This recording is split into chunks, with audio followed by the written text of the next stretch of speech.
Hey guys, tonight we descend into the lavish, absurd, and occasionally unsanitary bedrooms of medieval royalty, where power, lust, and absolutely no concept of boundaries collided in spectacular fashion.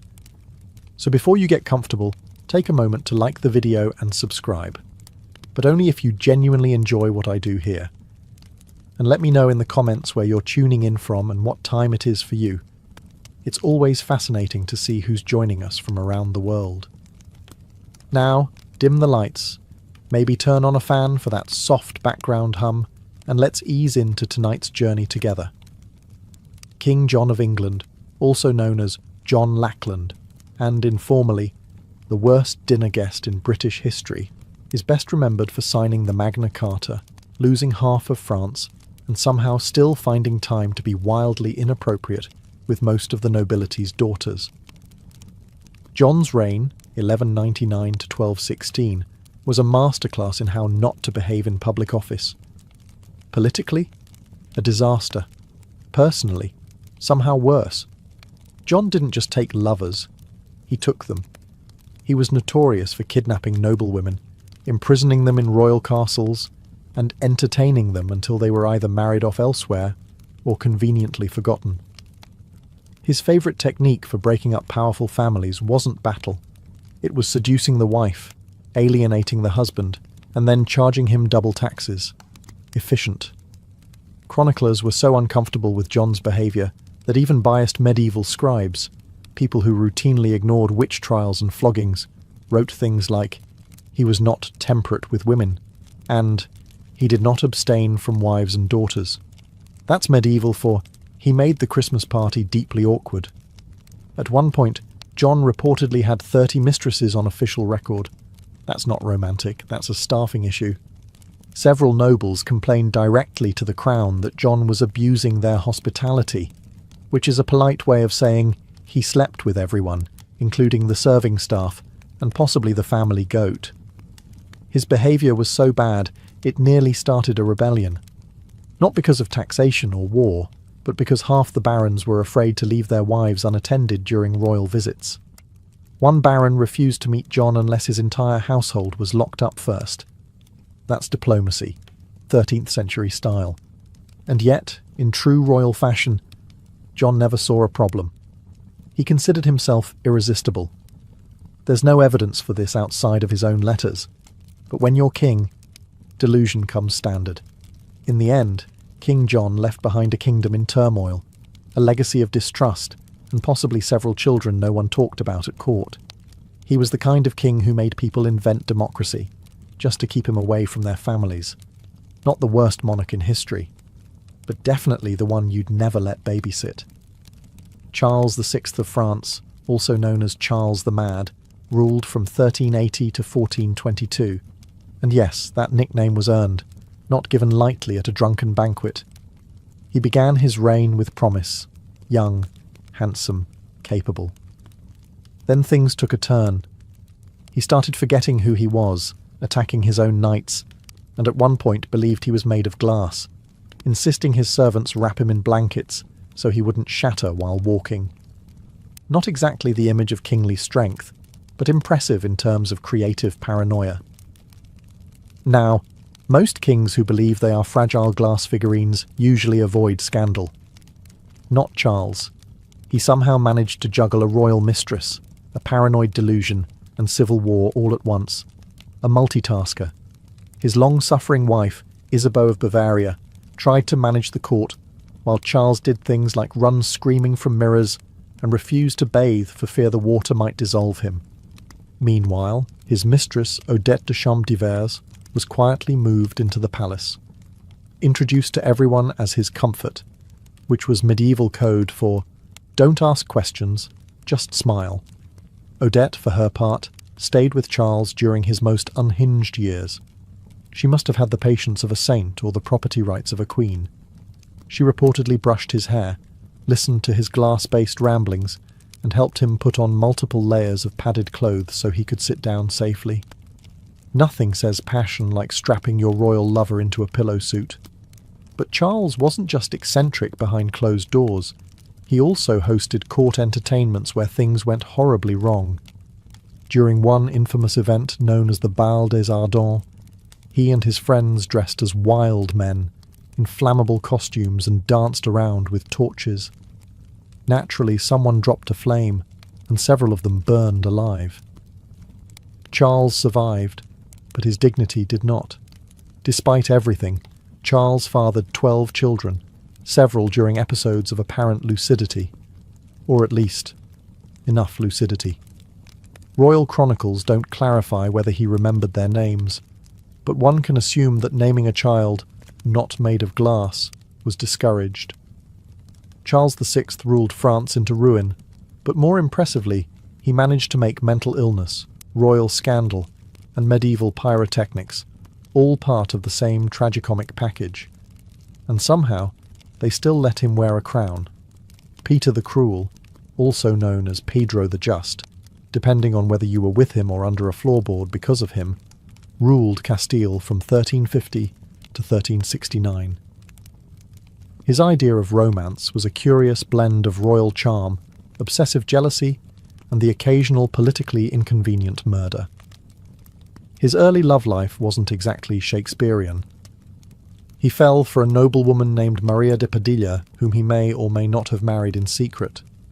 The secrecy part is key, mostly because he was also being married off to other women for alliances, which made things slightly awkward. One of those women was Blanche of Bourbon, a French noblewoman he married, then locked in a castle 3 days later.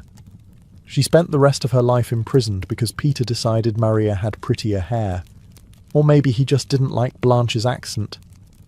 Either way, it was an aggressive form of ghosting. Maria, meanwhile, became his lifelong obsession. Even when he married other women, she remained his favourite. When she died, Peter reportedly wept for days, and then ordered that she be declared his legal wife retroactively, just to confuse everyone, and possibly to justify the fact that she had already given birth to 4 of his children. But Peter's passions didn't stop at unannounced annulments and royal kidnapping. He was known for falling in love violently, which is not poetic. It's just dangerous. One of his mistresses, Doña Juana, tried to leave him. She was later found in pieces, as were several of his political enemies and cousins, and occasionally people who made eye contact at the wrong moment. Contemporary accounts mention that Peter sometimes watched executions from his balcony while lounging with a mistress. That's not charming sociopath. That's HBO villain with poor impulse control. But even with all the drama, the Castilian court was never boring. Gossip flowed faster than wine, and Peter's relationships blurred the line between passion and vendetta. His idea of romantic gestures included surprise weddings, surprise divorces, and the occasional surprise stabbing. Eventually, Peter was killed by his own half-brother in a rather symbolic act of family therapy. But his reputation as one of Europe's most aggressively unromantic romantics lives on. If love is a battlefield, Peter brought siege equipment. Edward II of England ruled from 1307 to 1327, and is best remembered for 2 things: losing to the Scots at Bannockburn and showing more affection to his male favourites than to his actual queen. One of those things was considered treason. The other was considered controversial dinner conversation. Let's begin with Piers Gaveston, Edward's childhood companion, rumoured lover and full-time fashion icon. Piers wasn't just close to Edward. He was elevated to positions of ridiculous influence, gifted estates, titles and jewellery that frankly matched none of his outfits. At Edward's coronation, Piers wore more sparkle than the royal regalia and upstaged the Queen, which is a bold move when your survival depends on nobles not hating you. Spoiler: they hated him. Edward's wife, Isabella of France, was understandably furious. She came with political expectations and a generous dowry, neither of which included sharing the throne with her husband's bestie/possible boyfriend. Edward, however, remained devoted. When the nobles demanded Piers be exiled, Edward sulked, sent him away, then brought him right back. Like a teenage breakup, but with castles and crossbows. Eventually, the barons had enough and executed Piers. Edward was devastated. Think full-on royal meltdown. Mourning clothes, public weeping, the whole medieval soap opera. His grief, however, did not lead to self-reflection. It just made room for a new favourite, Hugh Despenser the Younger. Hugh made Piers look like a subtle footnote. He wasn't just Edward's advisor, he was basically the second king. Land, titles, entire counties, Hugh got them. The rest of the nobility got angry. Isabella by this point switched from annoyed wife to full-blown vengeance avatar.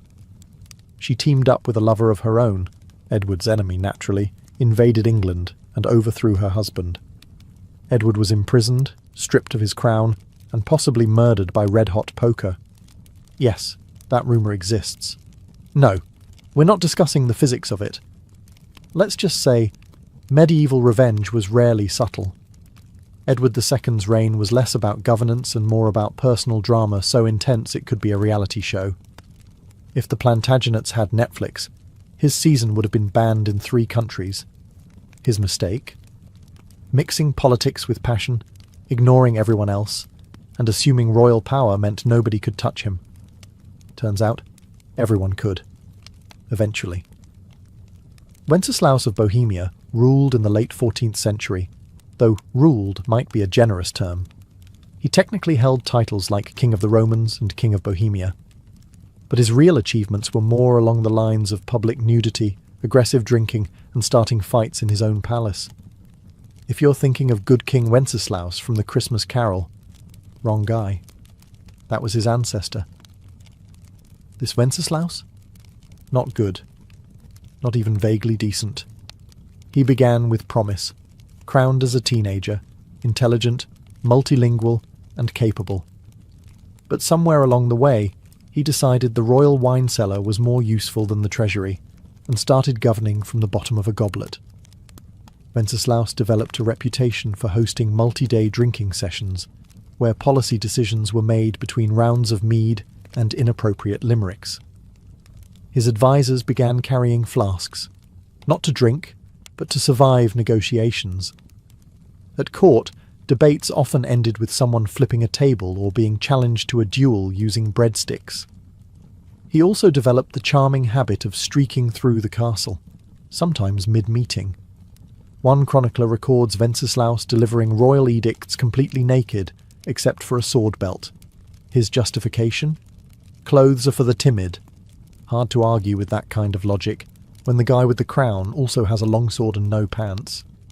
Romantically, he favoured barmaids, laundresses, and occasionally nobles' wives, though he seemed more invested in their beer recommendations than their feelings.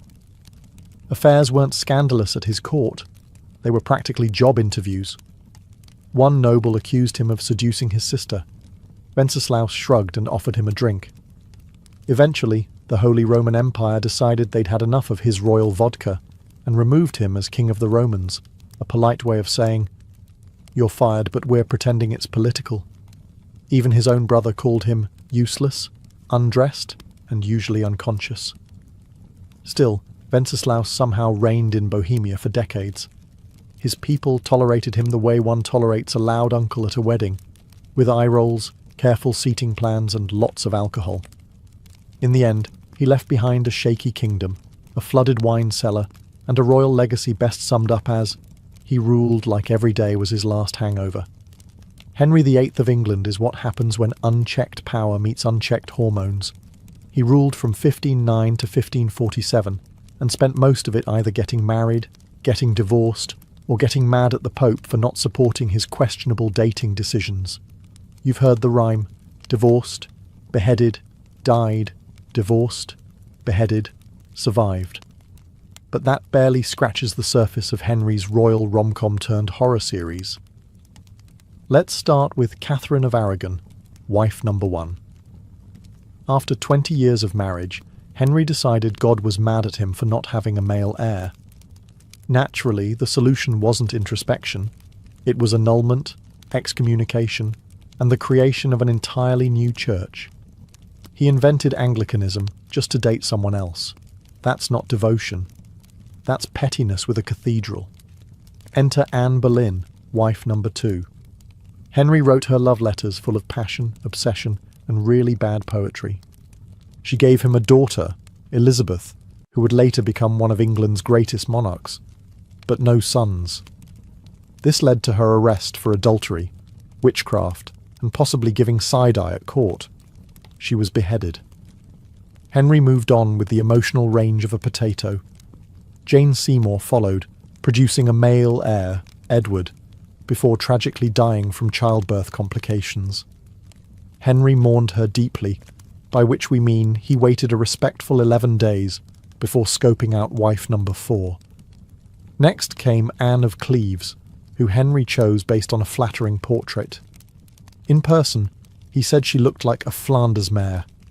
That marriage lasted 6 months and ended in what we'd now call a no-fault divorce and a politely written Yelp review.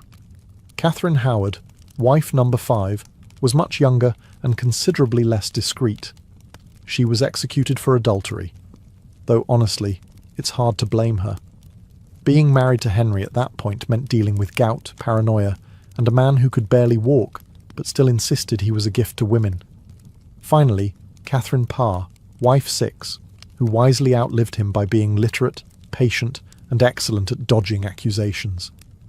By the time Henry died, he'd bankrupted England, eaten half its livestock, and turned the royal court into a soap opera where heads rolled more often than wedding bands.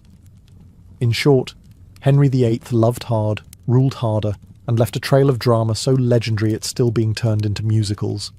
Francis I of France, ruling from 1515 to 1547, was the walking embodiment of the Renaissance. Cultured, charming, sophisticated, and absolutely incapable of keeping his trousers buttoned. To his credit, he was a great patron of the arts. He invited Leonardo da Vinci to France, built magnificent palaces, and helped turn France into a cultural powerhouse. But while the painters were painting and the poets were poeting, Francis was busy seducing anything with a pulse and a title. His court was famous, or perhaps infamous, for its opulence, but also for being a kind of state-funded dating app. He employed gentlewomen of the bedchamber, a term that should have meant ladies-in-waiting, but really meant romantic shortlist. Entire political alliances were derailed because Francis accidentally bedded the ambassador's wife. And this wasn't quiet, subtle adultery. Francis was loud about it. He once declared to foreign dignitaries that French kings were expected to be excellent lovers, which is noble-sounding until you realize it came from a man who treated treaties and mistresses with the same level of commitment, which is to say, temporary. His most famous affair was with Françoise de Foix, a noblewoman who became his official mistress. She was witty, educated, and likely the only woman who could roast him in public and survive. Eventually replaced, because of course, she was followed by Anne de Pisseleu de Hailly, a woman whose name sounds like a medieval inside joke and whose political influence was matched only by her ability to outlast the competition. Even his enemies couldn't help but notice. The Holy Roman Emperor, Charles V, once described Francis as more dangerous in the bedroom than on the battlefield. He meant it as an insult. Francis probably took it as a compliment. And somehow, amid the affairs, banquets, and what can only be described as diplomatic flirtation, Francis still managed to rule effectively. Though his wars were expensive, and his taste in women even more so, the man was nothing if not enthusiastic. His reign was a whirlwind of silk, scandal, and second-hand perfume. Francis I wasn't just a king, he was France's most seductive historical liability, and honestly, he wouldn't have it any other way. Alfonso XI of Castile ruled from 1311 to 1350, and he had one major hobby besides ruling a kingdom: ignoring his wife in the most public, extravagant way possible. His poor, politically strategic wife was Maria of Portugal, noble, well-connected, and unfortunately not Leonor de Guzman, the woman Alfonso actually cared about. Leonor was a Castilian noblewoman with a sharp mind, 11 children, and enough influence to basically run the court herself. And unlike Maria, she didn't need a crown to feel important. She just needed Alfonso's complete and shameless obsession. Now, most kings had mistresses. Alfonso turned his into a shadow queen. He built Leonor palaces, gave her land, took her everywhere. Meanwhile, Queen Maria was left sitting alone at royal events like an unwanted centerpiece, while Alfonso made googly eyes across the hall at his side chick, who was not even trying to be subtle about it. To make matters worse, or better, depending on your tolerance for medieval soap operas, Leonor wasn't just a mistress. She was politically active, negotiating treaties, commanding respect, and producing heirs like it was her full-time job. Which, let's be honest, it kind of was. Alfonso refused to even pretend Maria mattered. In fact, he only spent time with her once, and it was purely for diplomatic optics. After that, he retreated to Leonor's estate like a man allergic to marital obligations. This didn't sit well with Maria's dad, who happened to be the King of Portugal. At one point, international relations got so tense over the whole situation that a war nearly broke out. Imagine your in-laws being so mad about your mistress they consider military retaliation. But Alfonso didn't care. He continued parading Leonor around court like a royal trophy, and probably would have kept it up forever. If the Black Death hadn't killed him in 1350. That's right. It took a literal plague to end his affair. After Alfonso died, Queen Maria finally had her moment. She had Leonor imprisoned and executed in a move that historians call vengeful, and most of us would call extremely fair. Alfonso's reign may be remembered for military victories, but let's be real. His true legacy was being one of the most publicly whipped kings in medieval history. Philip IV of France, also known as Philip the Fair, and no, not in the personality sense, ruled from 1285 to 1314. His nickname came from his good looks, which were unfortunately not matched by good behaviour. Outwardly, Philip was pious, serious, and all about moral reform. Inwardly, he was running a kingdom like it was a very tense reality show, complete with betrayal, secret trials, and a healthy dose of double standards, especially in the bedroom department. His most infamous scandal was the Tour de Nesle affair, a medieval sex scandal so messy it could have been scripted by HBO. It all started when Philip's daughter Isabella, yes, the same one who would later overthrow Edward II of England, noticed that her sisters-in-law were being a little too friendly with some knights. Suspiciously friendly. Like matching gift exchange and secret tower rendezvous friendly. Isabella tattled to Philip, who launched a royal investigation with all the subtlety of a sledgehammer. 2 of the princesses, married to Philip's sons, were found guilty of adultery and publicly imprisoned for years, their heads shaved, their titles revoked, and their reputations completely annihilated. The 2 knights involved? Tortured, flayed, and executed in the public square.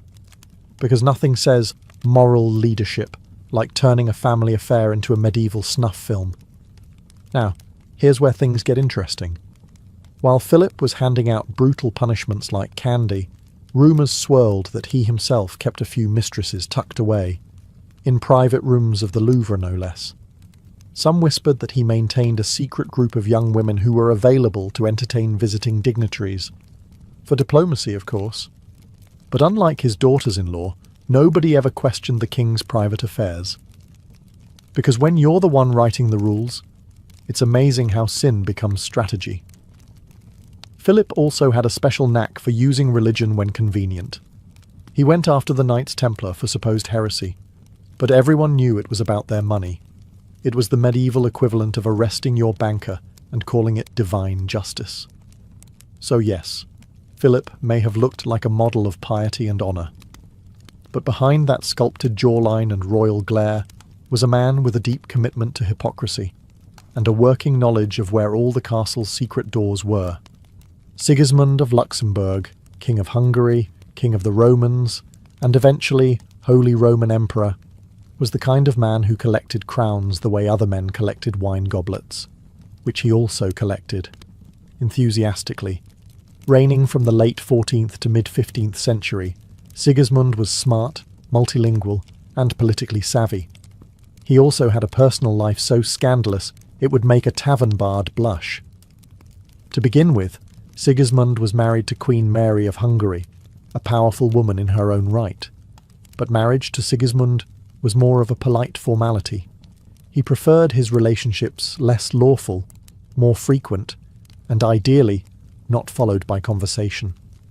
His romantic side projects included noblewomen, laundresses, and at least one Italian opera singer, long before opera existed, which speaks to his innovative spirit. Court officials often lost track of his mistresses, not because there were so many, but because they changed so frequently. Some historians suggest they just started numbering them. At court, his mistresses had their own quarters, servants, and in one case, a private chapel, which is either deeply romantic or just wildly inappropriate, depending on how you feel about praying next to someone's mistress. Sigismund also had a fondness for disguises, particularly dressing as a commoner and sneaking into towns. Sometimes it was for espionage, sometimes to flirt with local women under the guise of being a very tall merchant. Apparently, nobody found this suspicious, despite him being the only merchant with a full entourage of servants wearing royal crests. And yet, the man ruled for decades, launched crusades, hosted the Council of Constance, and reformed imperial politics, all while carrying on affairs that would make even Casanova go, "Steady on, mate." One ambassador once wrote that Sigismund greets all women as equals, especially in private, which, while vaguely progressive, also sounded suspiciously like an HR violation. But despite his extracurriculars, Sigismund remained immensely popular, mostly because he managed to appear regal in public while quietly running the most chaotic love life in Europe. He wasn't just an emperor. He was a one-man renaissance, equal parts strategist, statesman, and scandal. And somehow, he always got away with it. Louis XV of France, known as Louis the Beloved, ruled from 1715 to 1774. And by ruled, we mostly mean he hosted an endless royal after-party where governance was optional and silk bed sheets were not. He started out promising enough, young, handsome, and poised to carry on the legacy of his great-grandfather, Louis XIV. But somewhere around his 20s, Louis decided national policy could wait, because he had a long list of ladies-in-waiting to attend to. Let's talk about the Parc aux Cerfs, the quiet little house near Versailles that Louis used for, let's call them, private auditions. Girls were recruited, usually poor but pretty, brought in discreetly, and rotated like seasonal produce. There were so many mistresses, the palace guards likely had a clipboard system. His most famous mistress, Madame de Pompadour, wasn't just a pretty face. She basically ran France behind the scenes. But when she lost interest in the physical side of their relationship, Louis said, "That's fine," and built a second harem instead. The logic? Keep Pompadour for brains and banter. Keep the Parc aux Cerfs for everything else. It was all very organised chaos. Each girl received gifts, titles, and in some cases, discreet housing once their contract expired. It was France's most unofficial but strangely efficient internship program. And the Queen, Marie Leszczyńska? She was around, somewhere, mostly ignored. Once she stopped having children, Louis treated her like antique furniture, too expensive to throw away but no longer relevant to the room. The scandal at court was so normalised that nobles didn't ask if the king had a mistress. They asked how many this week. Even foreign ambassadors gossiped in their letters about the turnover rate at Versailles. That's not a monarchy. That's a brothel with better uniforms. Ironically, Louis genuinely thought he was a good ruler, between lavish balls, discreet pregnancies, and awkward silences with his wife. His reign, while not catastrophic, set the tone for his grandson, Louis XVI, who would later lose his head, possibly because Grandpa spent too much time thinking with the wrong crown.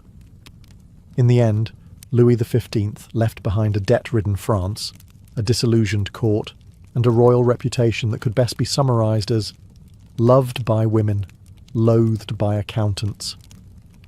Christian VII of Denmark ruled from 1766 to 1808, though ruled might be too strong a word. Wobbled through life while other people ran the country is probably more accurate. You see, Christian had a few issues. He suffered from severe mental illness, likely schizophrenia, and was not particularly interested in the whole being king thing, unless it involved chasing servants with cutlery, which he apparently found hilarious. This made him more of a royal mascot than a monarch. Now Christian had a wife, Caroline Matilda of Great Britain, a sensible young woman who expected a somewhat normal marriage. What she got was a husband who preferred masturbating in public, talking to his hand, and disappearing during state dinners to ride imaginary horses down palace corridors. It's unclear what broke first, her patience or his grasp on reality. Enter Johann Friedrich Struensee, the king's physician. Smart, ambitious, and very interested in power, Struensee quickly became the real ruler of Denmark, and, somewhat awkwardly, the lover of the Queen. Yes, that's right. Caroline Matilda went full soap opera and began an affair with her husband's doctor. And the king did not notice or care. Struensee wrote the laws, signed the edicts, and kept Christian occupied with puppet shows, sword games, and gentle nudges away from sharp objects. It was perhaps the only love triangle in history where one corner was just vaguely humming to himself in the background. Caroline and Struensee even had a child together, possibly the king's on paper, definitely not his in practice. For a while, the two ran Denmark like a very progressive, slightly scandalous think tank, but royal courts are rarely chill places. Eventually, Christian's jealous mother-in-law got wind of the affair and staged a coup. Struensee was arrested, tortured, and executed, quite dramatically, while Caroline was shipped off to exile with her reputation in tatters. As for Christian, he returned to being a gently supervised liability, spending the rest of his reign in a kind of padded silence. His reign is remembered less for achievements and more for the sheer absurdity of it all. A king who ruled nothing, a queen who tried her best, and a physician who tried a little too hard. History calls it a constitutional crisis. We call it Europe's weirdest love story. Charles II of England, who ruled from 1660 to 1685, came back from exile with one clear agenda: bring back fun, preferably with as many mistresses as humanly possible. Spoiler: mission accomplished. After surviving a civil war, hiding in oak trees and living in continental poverty, Charles returned to England as king and promptly decided the nation needed a little less puritanism and a little more clothing-optional ballroom dancing. Parliament reluctantly agreed. Nicknamed the Merry Monarch, Charles had dozens of official mistresses, and those are just the ones we know about. His most famous flame was Nell Gwyn, a sharp-tongued actress who once called herself the Protestant whore, just to differentiate herself from all the other mistresses. Honestly, iconic branding. Then there was Barbara Palmer, titled Countess of Castlemaine, who was less mistress and more palace fixture. She was openly kept in royal apartments and had multiple children by Charles, all of whom were granted titles and land, because nepotism is more fun when it's flirty. Charles didn't even pretend to be discreet. He brought his mistresses to court events. He paid them government pensions. He even had a corridor built at Whitehall so they could reach his bedroom without disturbing the ambassadors. Efficiency. Thy name is Charles.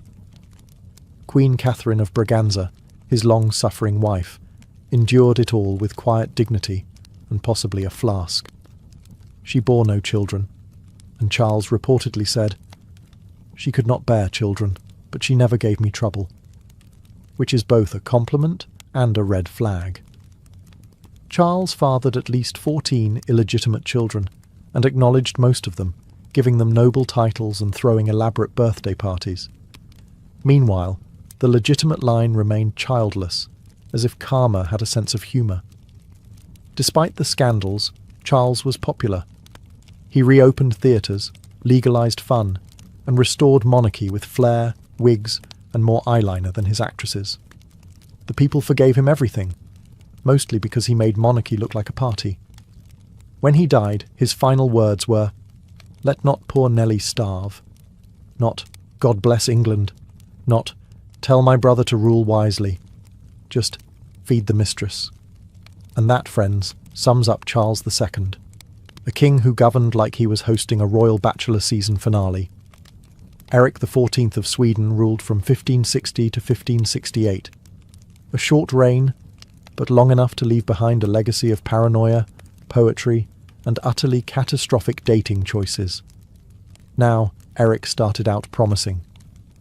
Tall, handsome, fond of astronomy and the arts, the kind of king who might write you a love sonnet and then explain planetary orbits over dinner. He was also obsessed with astrology, so he rarely made decisions without checking the stars first. Unfortunately, the stars never told him to chill.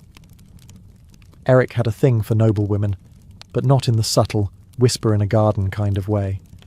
He proposed to Queen Elizabeth I of England multiple times, and she repeatedly declined, politely, then firmly, then with complete silence. Eric didn't get the hint and even sent portraits of himself as gifts, which is the 16th century equivalent of sliding into someone's DMs with a shirtless selfie and a marriage contract.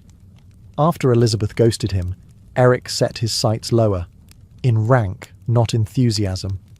He fell for Karin Mundsdotter, a commoner and the daughter of a jailer. This scandalised the nobility, which only made Eric dig in harder. He married her, crowned her queen, and then spent the next year having emotional breakdowns, imprisoning nobles, and stabbing people he thought looked at her funny. His most infamous moment? The Stura murders. A casual dinner party that ended with Eric personally killing a noble with a knife while shouting things that made his courtiers question whether astrology had finally broken his brain. By this point, he was hearing voices, hiding from invisible enemies, and occasionally dressing in disguise to spy on his own council. The nobility staged an intervention, which, in royal terms, means they locked him in a castle and handed the crown to his brother. Eric spent the rest of his life imprisoned, writing bizarre love poetry to Karin, occasionally ranting about conspiracies, and probably regretting stabbing that guy mid-supper. Sweden learned a few things from Eric's reign. Always check your dinner guests for hidden blades, avoid kings who write their own horoscopes, and maybe, just maybe, don't crown the man who insists the moon is whispering about betrayal. Ferdinand I of Naples, also known as Ferdinand of Aragon, ruled from the mid-15th century and brought with him a rare blend of charm, brutality, and a hobby that would make most people cancel dinner plans immediately. On the surface, Ferdinand was a cultured and efficient ruler. He stabilised his kingdom, balanced the budget, and crushed rebellions with impressive speed. But his leadership style leaned heavily into friendly dictator with a side of psychological warfare. Case in point, his approach to enemies. Most kings exiled traitors, some imprisoned them. Ferdinand, he preferred to stuff them. Yes, taxidermy, of humans. After executing rebellious nobles, he had them embalmed and displayed in a private museum underneath his castle. It was called the Black Room, and he gave guided tours to foreign dignitaries, visiting ambassadors, and even potential traitors. Nothing says behave yourself like showing someone your haul of preserved political mistakes. He reportedly enjoyed describing each corpse by name, crime, and expression. Some were posed mid-scream, others had plaques. One guest fainted. Ferdinand found it hilarious. If TripAdvisor had existed, the reviews would have been 5 stars, deeply unsettling, would not return without sedative. Now, when he wasn't curating the creepiest gallery in Europe, Ferdinand had an equally questionable romantic reputation. He fathered numerous illegitimate children, many of whom mysteriously popped up with titles and land. His official queen was just one lady among many, and it's suspected that Ferdinand saw marriage as more of a suggestion than a rule. His mistresses ranged from noblewomen to peasants, with the only common factor being his complete disregard for discretion. Royal banquets sometimes doubled as flirtation contests. One ambassador noted that Ferdinand never dined without sampling from multiple courses, political and otherwise. And yet, despite all this, Ferdinand remained popular. His people admired his strength. Nobles feared him. And visiting enemies, upon seeing the Black Room, quickly lost interest in rebellion. He ruled for decades, died in his bed, and passed the kingdom to his legitimate-ish heirs. Ferdinand's legacy? A stable kingdom, a terrifying basement, and the firm understanding that some kings build alliances, others collect warning signs in glass cases. The year was 1119. The dust of the First Crusade still clung to the broken stones of Jerusalem. Christian pilgrims were flocking to the Holy Land in droves, believing the sacred city was now safe. But outside the city walls, it was chaos. Bandits prowled the roads, Muslim warbands struck caravans, and travellers were butchered or sold into slavery. The dream of Christian safety in the East was collapsing. That's when a knight named Hugues de Payan, along with 8 companions, made a vow. Not to a king, not to a lord, but to God. They pledged to protect Christian pilgrims with their lives, not just as soldiers, but as monks.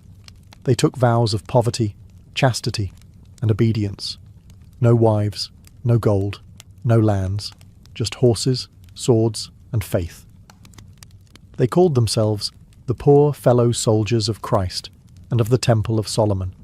A mouthful, yes, but that final phrase mattered, because King Baldwin II gave them quarters on the Temple Mount, where the ruins of Solomon's temple stood. From this holy ground, they took their name, the Knights Templar.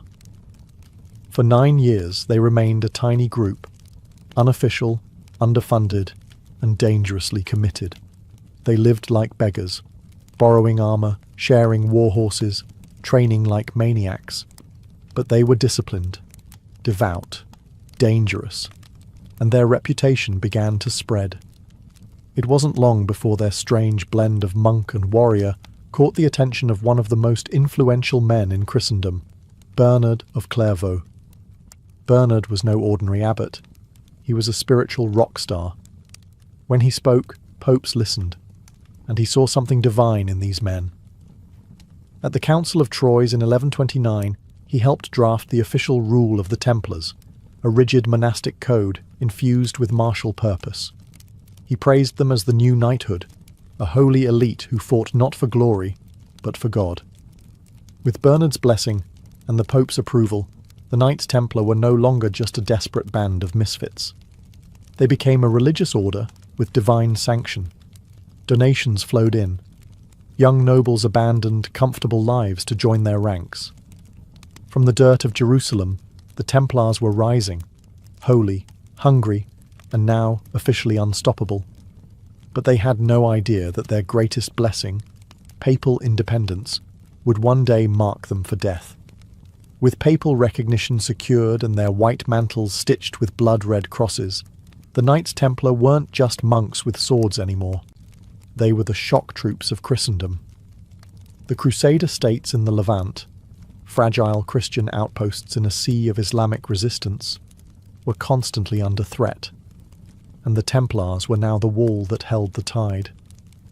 Their code was brutal but clear: never retreat unless outnumbered 3-1. No ransoms, no mercy, no fear. They trained daily, fought with fanatical discipline, and believed death in battle was the highest honour. While most knights fought for plunder and pride, the Templars fought with a terrifying sense of righteousness. They were God's fury on horseback. In the Second Crusade, they proved their worth. While disorganized lords bickered and failed to capture Damascus, the Templars maintained discipline and carved through enemy lines. In skirmishes and open battles, their charges became legendary. It wasn't just their skill, it was their reputation. Muslim commanders began identifying them first in battle reports. Those white-mantled devils with the red cross. They didn't just fight, they fortified. Across the Holy Land, the Templars built an iron web of castles and outposts, Safed, Tortosa, and the mighty fortress of Bagras. These were no ornamental estates.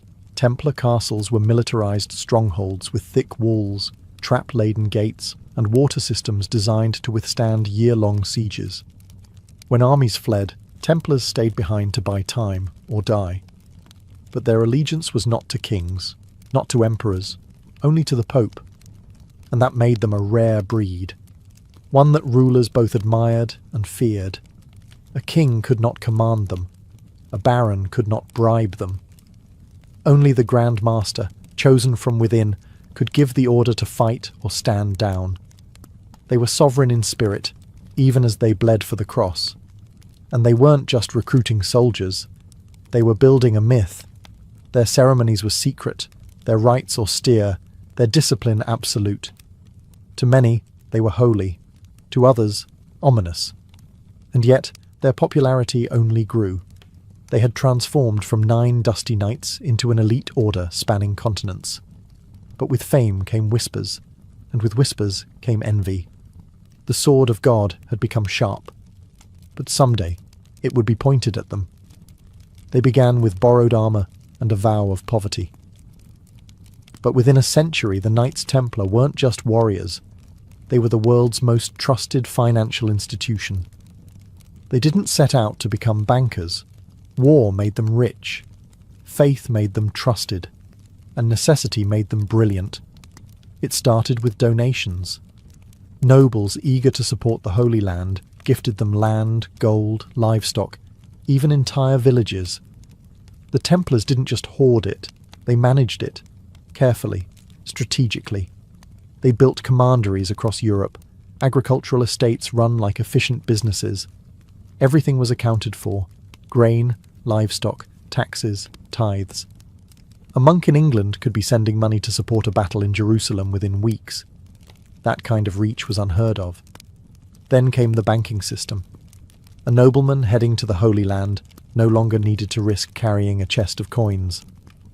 He could deposit funds with the Templars in Paris, receive a coded letter, and withdraw the same amount in Acre. It was one of the earliest forms of international banking. Templars charged modest fees, kept meticulous records, and never defaulted. They became the Swiss banks of the medieval world, centuries before Switzerland even existed. Their clients? Kings, queens, bishops, and merchants. They safeguarded the French crown jewels, managed papal finances, funded crusades, ransomed prisoners. In some cases, they even lent money to the very monarchs who would later try to destroy them. The Templars didn't flaunt their wealth. They weren't draped in silk or gold. Their churches were plain, their vestments humble. But beneath that austerity was an empire of ledgers, vaults, and armoured wagons, an invisible hand that touched nearly every economy in Europe. And yet, they refused to call themselves bankers. They were monks. Everything they did, they claimed, was in service of God. But the more gold they moved, the more enemies they made. The Church turned a blind eye. After all, the Templars answered only to the Pope. But kings grew nervous. They owed the Templars fortunes, and couldn't control them. What began as a mission to defend pilgrims had evolved into something stranger. They were warriors with no battlefield, monks with no monastery, bankers with no kingdom, and while their coffers grew heavier, so did the weight of suspicion. Power without oversight? That's when kings start sharpening knives. For all their might, the Templars were fighting a losing war. The Crusader states, Outremer, were castles in the sand, constantly battered by the waves of Islamic resurgence. And leading that tide was Saladin, the brilliant Sultan of Egypt and Syria. Unlike the disorganized and often petty Crusader lords, Saladin was a unifying force. And he had one goal: retake Jerusalem. In 1187, that goal was realized at the Battle of Hattin. The Templars were there, fighting to the last. But they were crushed, outmaneuvered, outnumbered, and surrounded in the searing heat. The Christian army was annihilated. Saladin captured hundreds of knights. Most were ransomed. But when it came to the Templars, no mercy. He executed nearly all of them. To Saladin, they were too dangerous to keep alive. The loss of Jerusalem wasn't just a military blow. It was a spiritual crisis. The city they had sworn to protect was gone. The Holy Sepulchre was back in Muslim hands. And with it, the Templars' original purpose had begun to crumble. Still, they regrouped. The Third Crusade brought reinforcements and Richard the Lionheart, who respected and relied on the Templars in battle. But even he couldn't retake Jerusalem. Over the next century, the Crusader states shrank like dying embers. One by one, cities fell: Antioch, Tripoli, and finally Acre in 1291. The last Templar stronghold in the Holy Land was lost. They retreated to Cyprus, where they built new headquarters and tried to maintain relevance. But something had shifted. They were still warriors, but with no Holy Land left to defend. What were they fighting for? Their castles stood empty. Their legends grew dusty. Their discipline, once their hallmark, began to fade.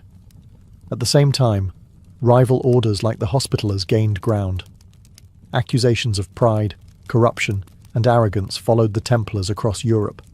Some whispered they had grown too rich, too secretive. Others said they were hoarding relics, dangerous ones. The East had shaped them, forged them, broken them. And now without it the Templars were adrift. They still had their wealth, their network, their aura of power. But they had lost the thing that made them essential: a sword with no war, a brotherhood with no crusade.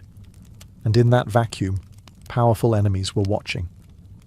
By the dawn of the 14th century, the Knights Templar were still rich, still feared, and still powerful. But for the first time in their history, they were also irrelevant. The Holy Land was lost. No more crusades were on the horizon. They had become a military order with no war, a religious order with no clear mission, and a financial powerhouse that answered to no king. And that made them a target. No one eyed them with more suspicion or greed than King Philip IV of France. Known as Philip the Fair, he wasn't called fair for his sense of justice. He was deep in debt, bankrupt from wars with England and Flanders. And the Templars? They were his creditors.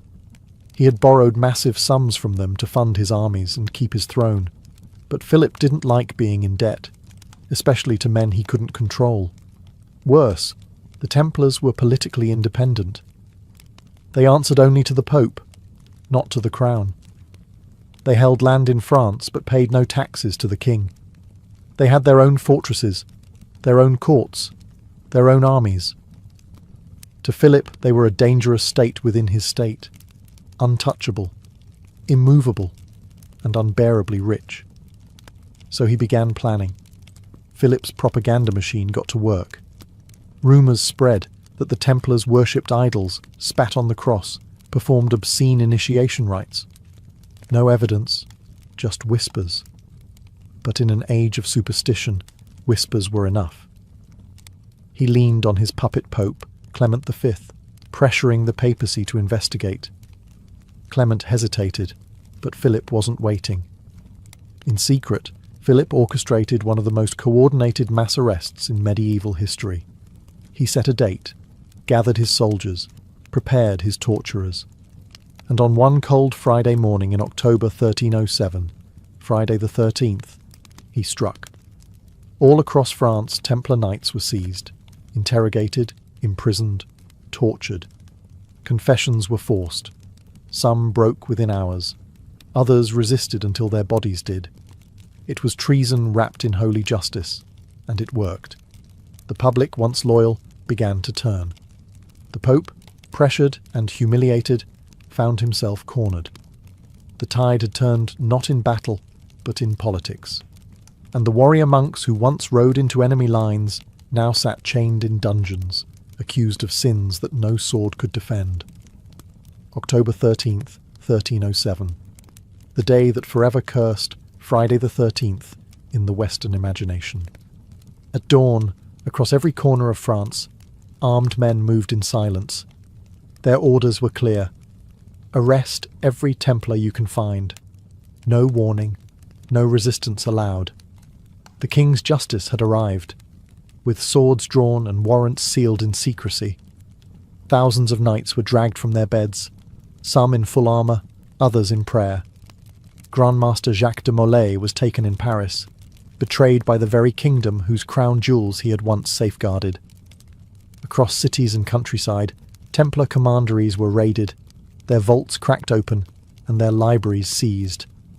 The charges were fantastical: heresy, idol worship, spitting on the cross, sodomy, devil rituals. Most of it was invented whole cloth by Philip's lawyers. But in an era of fear and religious zealotry, it didn't need to be true. It just needed to be believable. And the Templars? They were silenced with fire and iron. Torture chambers lit up across France. Men were stretched, burned, crushed, flayed, until their confessions dripped from them like blood. They admitted to whatever their inquisitors wanted: that they denied Christ, that they worshipped a severed head named Baphomet, that they kissed one another in secret ceremonies. Under unbearable agony, even Grandmaster de Molay confessed, then later recanted. It was theatre masquerading as justice. A king destroying his creditors by accusing them of sins so grotesque, no one dared defend them. The Pope, Clement V, was humiliated. He had tried to mediate, but Philip had moved too fast, too ruthlessly. Backed into a corner, Clement ordered his own investigation. Other countries, like England and Spain, hesitated. In many cases, the accusations were dismissed or the Templars released. But in France, the machinery of condemnation rolled on. Philip confiscated their wealth, though much of it mysteriously disappeared. Some whispered the Templars had moved their treasure. Others claimed it had never been found. Still others said the real treasure wasn't gold, but knowledge, secrets, relics, the Holy Grail, the Ark of the Covenant. Whatever the truth, the damage was done. The Templars were no longer a brotherhood. They were fugitives, prisoners, dead men walking. The king had dealt his blow, not with armies but with ink, fire, and lies. And the world would never look at the Red Cross the same way again. By 1312, the end was inevitable. The Knights Templar, once the most powerful military order in Christendom, had been reduced to broken men in dark cells. Their confessions, wrenched out under torture, were used as justification for what came next. And what came next was dissolution. Under intense pressure from King Philip IV, Pope Clement V formally disbanded the Templar order at the Council of Vienne in March 1312. The papal bull Vox in Excelso stripped them of their titles, their holdings, and their very identity. Officially, the Templars were no more. The Holy See declared it an act of mercy, not a conviction, but a necessary step to prevent further scandal. In reality, it was a political execution dressed in ecclesiastical robes. The order's properties were transferred to the Knights Hospitaller, but not everything made it there. Much of the Templars' wealth, treasures, ledgers, and rumoured relics simply vanished. Some claimed it was hidden. Others believed it was quietly absorbed by Philip's treasury. Whatever the case, the Templars' vast financial empire dissolved like smoke, leaving behind only questions. But the final act had not yet played. In 1314, Grandmaster Jacques de Molay, who had spent 7 long years in prison, was led out to a scaffold in Paris. He was to be executed alongside Geoffroy de Charnay, another senior Templar. Both had recanted their confessions, insisting until the end that the order was innocent. And for that defiance, they would burn. They were tied to a wooden stake on a small island in the Seine. As the flames rose, de Molay shouted through the smoke, calling on God to judge those who had condemned him. According to legend, he cursed both King Philip and Pope Clement, declaring they would die within the year. And they did. Clement succumbed to illness within a month. Philip followed later that year, suddenly and without warning. Some whispered it was divine justice, others called it coincidence. But the myth stuck. The Templars had died cursing their killers, and the heavens had listened. With that, the last true voice of the Knights Templar was silenced in fire. Their story ended, not in battle, but in betrayal, torture, and flame. Yet even as they were erased from the map, their legend was just beginning to take root. The fires of the Templar executions died out, but the embers of their legend burned hotter than ever. With the order disbanded, their castles seized and their leaders executed, it seemed their story was over. But something strange happened. Instead of fading from memory, the Knights Templar transformed, from disgraced monks into eternal symbols of mystery and power. The secrecy that had once protected them now fed rumours.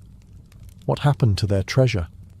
Where were their scrolls, their relics, their holy knowledge? Some believed the Templars had spirited away the Holy Grail before their arrest. Others whispered they had hidden the Ark of the Covenant, or guarded descendants of Jesus himself. There was no proof, just shadows. But in the medieval world, shadows were enough. Then came the idea that the Templars had survived underground. Though officially disbanded, many former Templars quietly blended into society. Some joined other monastic orders. Some became mercenaries. But others, legend claimed, went secret. They formed hidden brotherhoods, preserving their rituals and relics in silence, biding their time. Centuries later, those stories mutated into myths. The Templars were credited, or blamed, for everything from the construction of Gothic cathedrals to the founding of Freemasonry. Conspiracy theories sprouted like weeds, that the Templars controlled banks, thrones, revolutions, that they had never truly been defeated, just disguised, that behind every major event in history, some hidden hand in a white mantle guided the outcome. Pop culture didn't help. The Templars showed up in books, games, films, sometimes as heroes, other times as villains. Dan Brown's The Da Vinci Code turned them into custodians of holy bloodlines. Assassin's Creed made them a global cabal, pulling the strings of civilization. Each retelling distorted the truth, but fed the fascination. In reality, the Templars were flesh and blood. Brave, yes. Flawed, certainly. Religious warriors who tried to mix monastic vows with the violence of war, and paid the price.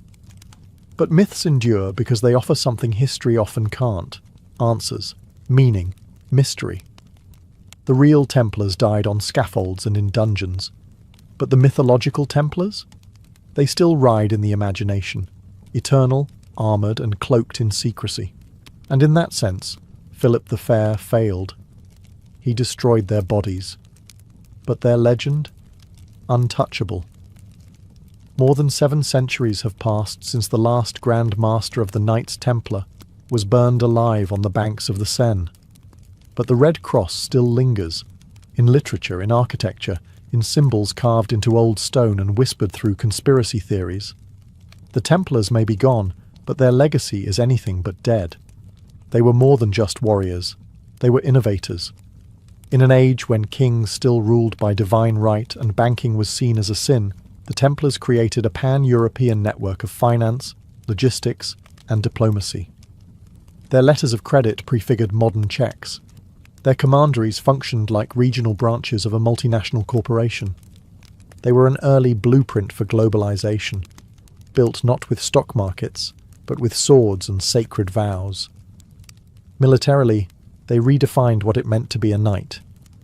Before the Templars, chivalry was a personal code, flexible and often ignored. The Templars turned it into an institution, a discipline enforced with brutal consistency. They weren't lone champions jousting for glory. They were units, trained like modern special forces, willing to die for an abstract ideal. And die they did, often in silence, sometimes in vain, but never without impact. Culturally, they changed how the West viewed religion and warfare. The concept of the warrior monk challenged the notion that holiness and violence were incompatible. They showed that belief could be weaponized, not just in battle, but in politics, finance and propaganda. And when they fell, it was that same belief in their supposed heresy that justified their destruction. Their fall also served as a cautionary tale. The Templars became a symbol of unchecked power, answerable to no one, protected by the Pope, richer than kings. Their downfall exposed the fragility of institutions, even those wrapped in divine authority. It was a medieval version of a corporate takedown, executed not by shareholders, but by royalty in Rome. Today, Their image is more myth than man. But myths shape memory. And the memory of the Templars, courageous, flawed, betrayed, reminds us that history isn't just written in victories. Sometimes it's etched in ash. So the next time you see a red cross on white cloth, remember, it was once worn by men who believed they were doing God's work, until politics, ambition and fear decided otherwise. And in that clash of steel, gold and fire, their legend was born. In 12th century Paris, the world was changing. Trade routes were expanding, universities were rising, and the church was flexing its muscles like never before. It was an age of ambition, political, spiritual, architectural. And in the centre of this rising city stood a dream made of stone. That dream belonged to Maurice de Sully, the Bishop of Paris. Appointed in 1160, he wasn't just a man of God, he was a visionary. The existing cathedral, Saint-Étienne, was crumbling and unimpressive.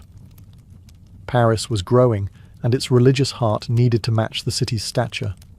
So de Sully dreamed bigger, much bigger. He proposed a cathedral so immense, so awe-inspiring, it would dwarf everything around it. A monument not just to the Virgin Mary, but to the power and glory of the Catholic Church in France. This wouldn't be a Romanesque fortress like the ones before it. It would be something new, something radical, something Gothic. In 1163, that dream began to take form. According to tradition, Pope Alexander III himself laid the first stone during a ceremonial blessing.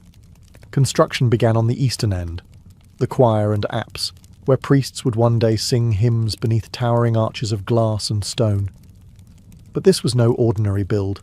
Notre Dame wasn't just a building, it was a generational commitment. And so the people of Paris, stonemasons, blacksmiths, carpenters and artists, began the work. They hauled limestone from nearby quarries, shaped it with medieval tools, and raised scaffolding that scraped the heavens. Every block was laid by hand, every carving, every window, every rib of the vault, crafted with patience, faith, and sweat. It would take decades to complete even the first sections. Workers laboured knowing they would never live to see the towers finished.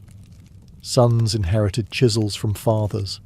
Generations passed with Notre Dame still rising, slowly, gloriously, above the Parisian skyline. But for Bishop de Sully, the goal was clear: to build a house of God so magnificent that merely entering it would humble the soul. Notre Dame was never meant to be just a church. It was an act of worship carved in stone, a testament to what humanity could build when it aimed for heaven. The first stone was only the beginning. What came next would reshape the skyline and the soul of medieval Europe. As the 1170s unfolded, Notre Dame began to rise, not as a structure, but as a symbol. In a city of narrow timber houses and muddy streets, the cathedral slowly took form, towering over the skyline like a stone sermon. The Gothic style, still in its infancy, was about to redefine what churches could be, not just shelters of prayer, but instruments of awe. The work moved from east to west, beginning with the choir, where priests would one day perform sacred rites, and then to the nave, the vast open space for the common faithful. The architecture was revolutionary. The walls were thinner, the ceilings higher. The pointed arches allowed more weight to be shifted downward. And those ribbed vaults? They didn't just support the ceiling, they sang upward, drawing the eye and the soul toward heaven. But perhaps the most radical idea was light. Unlike the dim Romanesque churches of old, Notre Dame was built to glow. Massive stained glass windows began to appear, filtering coloured light into sacred geometry. Scenes from scripture burst into life with the rising sun. The church wasn't just telling stories anymore, it was illuminating them. Every piece of Notre Dame had meaning. The columns weren't just supports, they represented saints. The archways weren't just decoration, they were passageways to salvation. The stone was theology, and the masons were its scribes. Meanwhile, outside the walls, Paris was transforming. The cathedral became a heartbeat. Markets clustered around it. Sermons echoed across the Seine. Students from the burgeoning University of Paris gathered in its shadow. Notre Dame wasn't just a building, it was becoming the soul of the city. Yet progress was slow. There were no cranes, no power tools, just muscle, wood scaffolding, and endless resolve. Hundreds of workers toiled year after year. When one died, another took his place. Names were rarely recorded. Their reward wasn't fame, but faith. They built not for themselves, but for God and generations unborn. By 1200, the choir and much of the nave stood tall. The outlines of a miracle were taking shape. Notre Dame was no longer a dream. It was stone and glass, sweat and prayer. And just as the structure reached skyward, so too did the ambitions of its builders. Because what they planned next would defy gravity and reason. Notre Dame was unlike anything the city had ever seen, but it was also dangerously ambitious.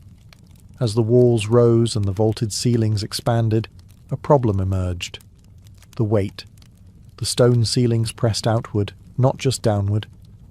The higher the vaults climbed, the more they threatened to push the walls apart. Traditional Romanesque churches solved this with thick walls and tiny windows. But Notre Dame was built to breathe, to glow, to reach the heavens in both spirit and space. That's when the masons did something revolutionary. They took a bold architectural idea, one barely tested at the time, and ran with it, the flying buttress. These weren't mere supports. They were external arms of stone, arching from the upper walls down to solid piers standing apart from the main building. Like skeletal wings, they braced the cathedral from the outside, transferring the outward force of the ceiling into the ground, where it could do no harm. From the ground, they looked impossibly delicate, like lace made of limestone.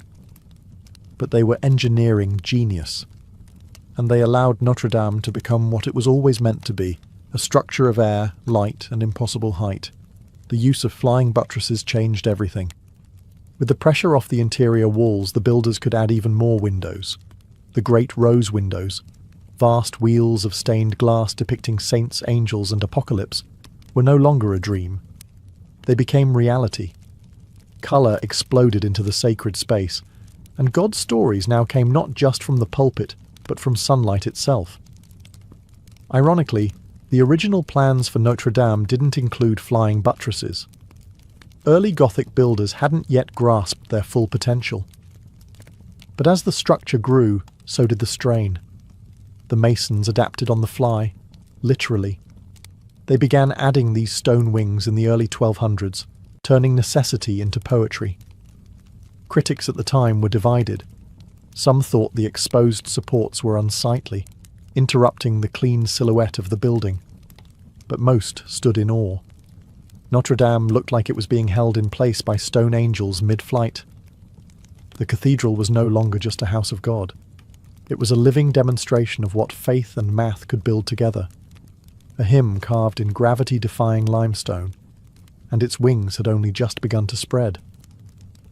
By the early 1200s, Notre Dame had already transformed the Parisian skyline, but its most iconic features were still taking shape. As the eastern end neared completion, attention shifted westward. What rose there would become the face of the cathedral, the part most people would recognize first: the twin towers and the monumental west facade. This facade wasn't just an entrance, it was a statement, spiritual, architectural, and political. The church wanted you to feel small as you approached it, and it succeeded. The doors soared to impossible heights.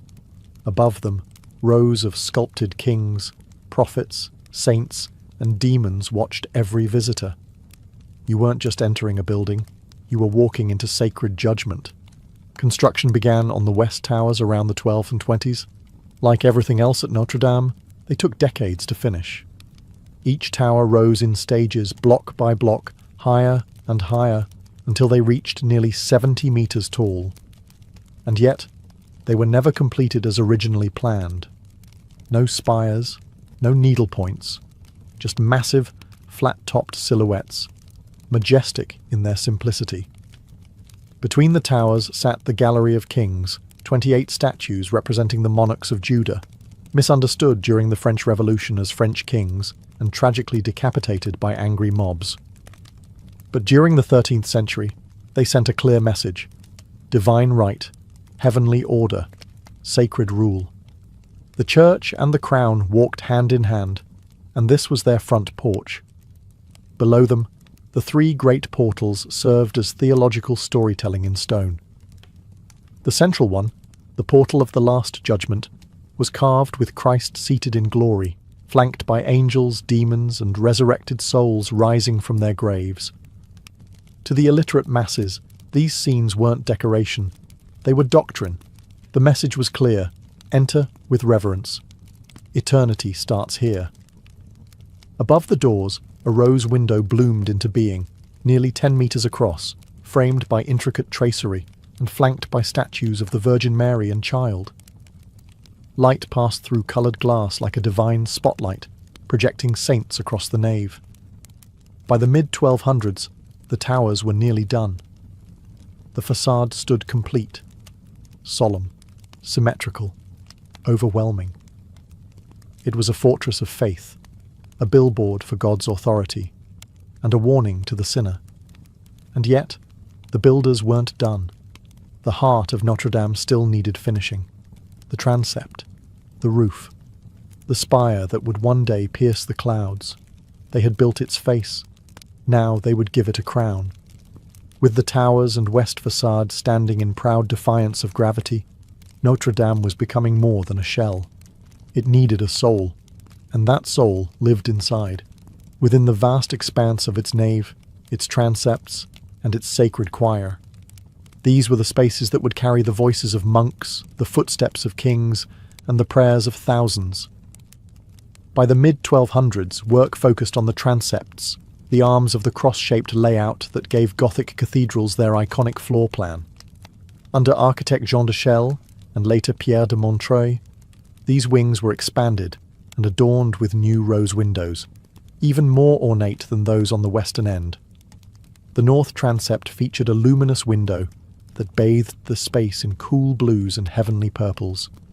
The south, warmer, fiery, and just as divine. These weren't just design choices, they were theology in colour. The northern window represented the Old Testament, the southern, the New. The two wings told the full story of salvation, one illuminated in light, the other in fire. Inside the cathedral, columns soared like tree trunks in a forest of stone. Vaulted ceilings stretched nearly 35 meters high, their ribbed arches meeting like palms in prayer. This wasn't architecture. It was choreography, an upward motion guiding the soul toward heaven. And then there was the altar, the sacred center of the space. Here, the Mass was celebrated. Here, relics were venerated. And here, the elite of France came to kneel. Royal weddings, coronation masses, papal visits. Notre Dame became the spiritual stage for the nation itself. But it wasn't just the elite who filled these walls. The people came too. Merchants, peasants, pilgrims. The cathedral became a public sanctuary, echoing with sermons, songs, and the occasional scolding from the pulpit. It was a place to witness miracles, or to beg for one. Every surface inside told a story. The sculptures, the stained glass, even the floor tiles. Notre Dame didn't just house the divine, it performed it. Faith was everywhere, carved in stone, floating in incense, radiating from glass. By the late 13th century, the interior was nearly complete. The heart of the cathedral beat strong. But it still lacked one thing: a crown to pierce the heavens. And that's when they began building the spire. By the end of the 1200s, Notre Dame already looked like a miracle. Its towers soared, its nave echoed with sacred chants, and its rose windows flooded the interior with divine light. But something still seemed unfinished. The cathedral had a face, a heart, and wings, but no crown. No vertical accent to lead the eye beyond the roofline and into the heavens. That's when plans began for the spire. Unlike the twin towers, which were heavy and grounded, the spire would be elegant, an upward-pointing needle rising from the crossing of the transept, right at the centre of the church's cruciform layout. Constructed from oak and clad in lead, the original spire was both a technical challenge and a spiritual statement. This wasn't just decoration. It was the exclamation point of Notre Dame, its most visible prayer. Its construction demanded master carpenters and metalsmiths. Oak beams were hoisted by human power, winches, pulleys, scaffolding. The structure had to be light, yet stable, to withstand the winds that battered Paris from the Seine. When finished, the spire pierced the sky like a sword lifted in devotion, and beneath it, even more intricate work was unfolding. Gargoyles, those bizarre, haunting creatures, emerged from the stone. They weren't just grotesque for fun. Many served as waterspouts, diverting rain away from the masonry. Others were symbolic, guardians meant to frighten away evil or remind sinners of what awaited them. The final phase also included dozens of chimeras, statues of hybrid beasts perched high above Paris, their eyes forever scanning the horizon. They were nightmare and marvel rolled into one, part of the Gothic love affair with mystery and symbolism. Inside, the chapels were completed, choir stalls carved, and relics enshrined. Notre Dame was now fully operational, both a sacred machine and a national stage. It had taken over a century of work, tens of thousands of workers, and the faith of an entire kingdom. By 1345, nearly 200 years after the first stone was laid, the cathedral was considered complete. But complete was never the right word. Notre Dame was never frozen in time. It would be restored, reinvented, and resurrected across centuries. But by the 14th century, the structure itself was done. The Gothic age had built its masterpiece. By the mid-14th century, Notre Dame de Paris was no longer just a cathedral, it was the cathedral, a towering symbol of Catholic dominance, royal authority, and national identity. For the next 4 centuries, it stood not only as the heart of Paris, but as a stage upon which the great dramas of France would unfold. It became the beating heart of state religion, hosting coronations, royal weddings, and solemn funerals. When kings married, they did so under its vaulted ceilings. When wars were declared or victories celebrated, the bells of Notre Dame rang loud across the Seine. Monarchs entered as rulers of land and exited as chosen of God. But it wasn't only kings who passed through those great doors. Generals, bishops, and foreign dignitaries came to kneel or negotiate, and when disasters struck, famines, plagues, invasions, Parisians filled the nave with prayers and processions, desperate for divine intervention. The cathedral became a sanctuary of hope and fear, always watching, always waiting. Politically, Notre Dame became the spiritual anchor of the French monarchy. Its central location, on the Ile de la Cité, at the literal and symbolic heart of Paris, made it the perfect backdrop for ritualized power. Priests blessed banners before war. The crown was linked not just to royal blood, but to divine mandate. If the king ruled France, then Notre Dame ruled his soul. And culturally, it remained a centre of awe. Pilgrims travelled miles just to glimpse its sacred relics, including the crown of thorns, believed to have been worn by Christ himself. Its great organ thundered during feast days. Its choirs echoed with polyphonic music that pushed medieval boundaries. Notre Dame wasn't static. It evolved, absorbing new art styles, musical traditions, and liturgical forms. But by the 17th and 18th centuries, its Gothic beauty began to fall out of favour. Baroque architecture was in vogue, and Notre Dame, dark, spiky, and medieval, was seen as outdated. Some renovations were even attempted to modernise its look, smoothing what had once been daring. Still, it stood, a cathedral caught between centuries, revered, yet increasingly overlooked. Its towers weathered storms and time. Its bells still tolled. But something was shifting beneath its foundations. Notre Dame had been born from faith and crowned by kings. But soon it would face a force even stone couldn't ignore. Revolution. When the French Revolution erupted in 1789, Notre-Dame de Paris found itself on the wrong side of history. For centuries, it had stood as a monument to monarchy and religion, two of the very institutions the Revolution sought to erase. Suddenly, the cathedral that had once crowned kings became a symbol of oppression, and symbols during revolutions rarely survive untouched. The attack was ideological and physical. Revolutionaries stormed into the cathedral. Statues of the biblical kings that adorned the facade were mistaken for French monarchs. All 28 were beheaded. Sculptures were smashed, altars desecrated. The great bells that had once tolled for royal births and papal visits were torn down and melted for cannon metal. Precious relics, like the crown of thorns, were removed and hidden. Many were lost. What remained was a hollowed shell. Notre Dame was officially deconsecrated in 1793. It was no longer a church. Instead, it became the so-called Temple of Reason, repurposed for revolutionary festivals celebrating secular enlightenment. At one point, it was even used as a warehouse for storing wine. The soaring nave, once echoing with hymns, now smelled of spilled barrels and damp stone. The spire, damaged and decaying, was eventually dismantled for safety. Gargoyles fell from their perches, the roof leaked, rats scurried through the crypt.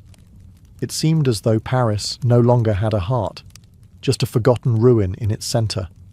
And yet, it survived. When Napoleon came to power, he recognised the symbolic power of Notre Dame. In 1804, he chose it as the site of his self-coronation as emperor. The cathedral was reconsecrated and cleaned up just enough to host the lavish ceremony. But this wasn't a religious act. It was theatre. Napoleon crowned himself, famously snatching the crown from the Pope's hands. Notre Dame, once again, served the powerful, but without the sanctity it had once embodied. Still, decades of neglect left their scars. By the 1830s, Notre Dame was crumbling, physically and spiritually. It was slated for demolition more than once. Some Parisians thought it would be better to replace it with something modern, something less medieval, less haunting. And then, a writer stepped in. A writer who would see past the cracked stones and shattered statues to something eternal, something worth saving. Because just when the world was ready to forget Notre Dame, Victor Hugo reminded them. In 1831, a book hit the shelves that would save a cathedral. Victor Hugo's Notre Dame de Paris, later known in English as The Hunchback of Notre Dame, wasn't just a Gothic novel. It was a passionate plea for preservation. Through the eyes of Quasimodo, the deformed bell ringer, Hugo turned Notre Dame into more than just a backdrop. It was a living character, wounded, misunderstood, beautiful in its decay. And the public listened. The novel stirred hearts across France. Suddenly, Parisians realized what they were about to lose. Notre Dame wasn't just old, it was a masterpiece, a monument to centuries of devotion and craftsmanship. The outcry worked. By 1844, King Louis-Philippe approved a full-scale restoration of the cathedral. Leading the charge were two architects, Eugène Viollet-le-Duc and Jean-Baptiste Lassus. Their goal wasn't just to repair the damage, but to restore the soul of the cathedral. They replaced eroded statues, rebuilt the Gallery of Kings, and reimagined the spire that had been removed during the Revolution. This new spire, designed by Viollet-le-Duc, would rise 96 metres above the ground, taller and more ornate than the original. It would become one of the most iconic silhouettes in Europe. Throughout the 19th and 20th centuries, Notre Dame returned to its rightful place, at the spiritual and cultural centre of Paris. It hosted masses, witnessed liberation ceremonies, and welcomed millions of visitors. It survived 2 world wars. During the Nazi occupation, its bells remained silent. When Paris was finally liberated in 1944, they rang out in triumph, But tragedy would strike again. On April 15, 2019, a fire broke out beneath the roof. Within minutes, flames engulfed the wooden lattice known as the forest, some beams dating back to the 13th century. The fire raged for hours. The roof collapsed. The 19th century spire fell in a plume of smoke.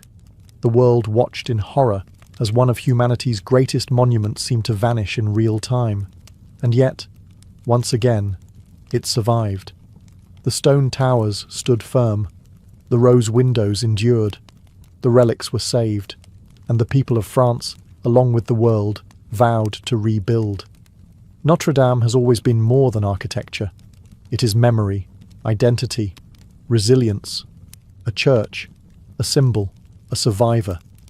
And in every stone that rises from its ashes, it reminds us faith and beauty can be reborn. She was born in 1775 in the Guangdong province of China. Her birth name was never recorded. History would come to know her simply as Zheng Yi Sao, wife of Zheng Yi. But what she did with that name would shake empires. In her early years, she was a prostitute aboard a Cantonese floating brothel, a common reality for poor girls in 18th century coastal China. These so-called flower boats catered to merchants, naval officers, and pirates. But she wasn't like the others. She listened. She watched. She remembered names. She made powerful clients talk. Over time, she became more than entertainment. She became an information broker.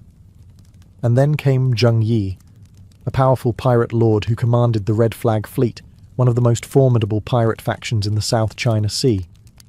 He wasn't the first pirate she served, but he would be the last. Struck by her wit and cunning, Zheng Yi proposed marriage. She accepted, but not without terms. In a move practically unheard of in her time, she negotiated her position. She wanted joint control of the fleet, not just as a wife, but as a partner. She would handle political alliances, manage plunder, and have a say in every strategic move. Zheng Yi agreed. Whether out of love or shrewdness, he knew she was an asset. Their marriage in 1801 was the beginning of one of the most successful pirate dynasties in history. Zheng Yi quickly embedded herself into the fabric of pirate politics. She studied the hierarchies, the rivalries, and the codes of the pirate world. While Zheng Yi sailed and conquered, she quietly built networks, recruited allies, and learned to rule from the shadows. But she didn't stay in the shadows for long. When Zheng Yi suddenly died in 1807, possibly in a typhoon, many assumed his empire would fracture. Dozens of pirate captains waited to pounce, expecting a power vacuum. What they got instead was a power grab. Zheng Yi stepped into command, not with brute force, but with strategy. She took over the Red Flag Fleet, she solidified alliances, and she married Zheng Yi's adopted son and lieutenant, Chung Po Tsai, ensuring both personal loyalty and military strength. From prostitute to pirate queen in less than a decade, and she was just getting started. When Zheng Yi took command in 1807, she didn't just inherit a pirate fleet, she inherited a floating kingdom. But instead of it splintering in chaos after her husband's death, she tightened her grip and made it even more powerful. Under her rule, the Red Flag Fleet didn't just survive, it multiplied. The South China Sea had long been plagued by pirates. But what Zheng Yi commanded was unprecedented. She oversaw an armada of over 300 ships, and within a year, that number swelled to more than 600. Some estimates claim she eventually led over 1,800 vessels with up to 70,000 men under her command, more than the navies of several European powers combined at the time. She did this with ruthless pragmatism and a keen understanding of pirate psychology. She maintained power not just through force, but by creating a system that bound her captains to her. She instituted a strict code of laws that governed every part of pirate life: loot, loyalty, discipline, and punishment. Disobedience was met with swift brutality. Anyone caught stealing from the common treasury lost their head. If a pirate assaulted a female captive without permission, he was executed. If a pirate deserted, his ears were cut off, and he was paraded before the fleet as a warning. But it wasn't just fear. Zheng Yisao offered protection, structure, and profit. Her code allowed pirates to keep a fair share of loot, 20%, while the rest went to a communal fund managed by her. This gave everyone a stake in the system and built loyalty through stability. Even defeated rivals and coastal villagers often chose to join her rather than resist. She divided the massive fleet into 6 squadrons, each with its own colour: red, black, white, blue, yellow, and green, but all ultimately reported to her. Her closest ally and second-in-command, Chung Po Tsai, led the Red Squadron, her elite force. Under Zheng Yisao, piracy became a government of its own, with taxation, defence, and hierarchy. She ruled sea lanes from Vietnam to Hong Kong, controlling trade, raiding imperial outposts, and even collecting tribute from coastal towns. The Qing dynasty had a navy, Zheng Yisao had an empire, and it was only growing. Zheng Yisao didn't just rule with charisma, she ruled with rules. Iron ones. While the image of pirates often conjures up chaos and drunken revelry, her fleet operated more like a disciplined corporation than a gang of outlaws. And at the centre of this structure was her pirate code, a detailed system of laws that turned mayhem into method. This code wasn't some romantic parchment passed around by candlelight. It was brutal, binding, and enforced without hesitation. Every captain and crew member knew the stakes. Violation meant humiliation at best, execution at worst. One of the most infamous rules governed the division of spoils. After a raid, all loot had to be presented to the fleet's central storehouse. The pirate responsible received a 20% cut, while the rest went into the collective pool.